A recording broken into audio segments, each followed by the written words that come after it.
Today I'm making some barbecue lentils. I'll be using brown lentils because they hold up really well. And basically, this is how you make baked beans. Only lentils are the star of the show today. But I think that brown lentils are the way to go with this. They have a beautiful smoky flavor and they just hold up really well.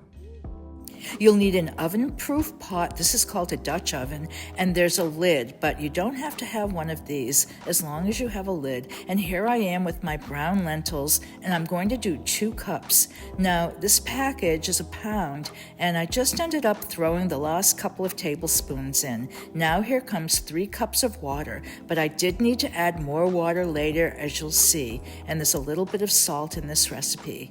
You'll need a medium-sized onion, or you can cut a large one in half.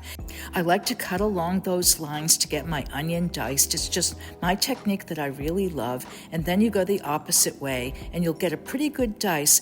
The lentils have come to a boil, so now it's time to cover them. And once again, if you don't have a lid, you could always use foil. Here come the onions, and I made sure to really finely chop them. I'm making the barbecue sauce from scratch, so you'll need some ketchup, and you're also going to need some maple syrup. And try and use pure maple syrup. The flavor is so much better, and it doesn't have any corn syrup. I'm adding some Dijon mustard, but you could use any kind of mustard that you want, whatever your favorite is. And this is really going to make this taste so great. So here's our barbecue sauce. We're only going to add now some ground allspice and also some ground ginger.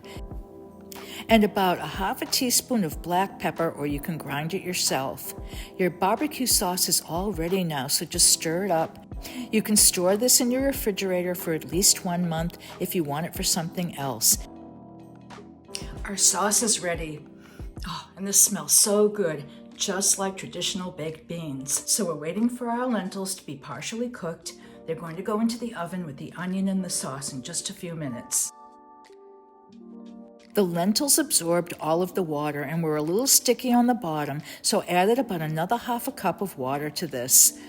It's now time to add your fresh chopped onions and make sure they're really chopped down fine.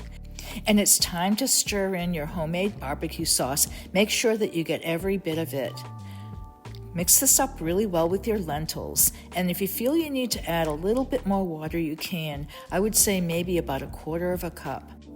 While the lentils bake, they're going to absorb all of this liquid. So get that lid on top or put some foil on your pan and bake these for 1 hour, and they're done. It's time for a taste test. They have all the great flavors of baked beans. They aren't very saucy, but I didn't expect them to be. Lentils absorb every single thing you put in them, and they just keep doing that. So they're really yummy. It'd be a great side dish with burgers or hot dogs, or just as a vegetarian option. They have that really smoky, lentil-y flavor.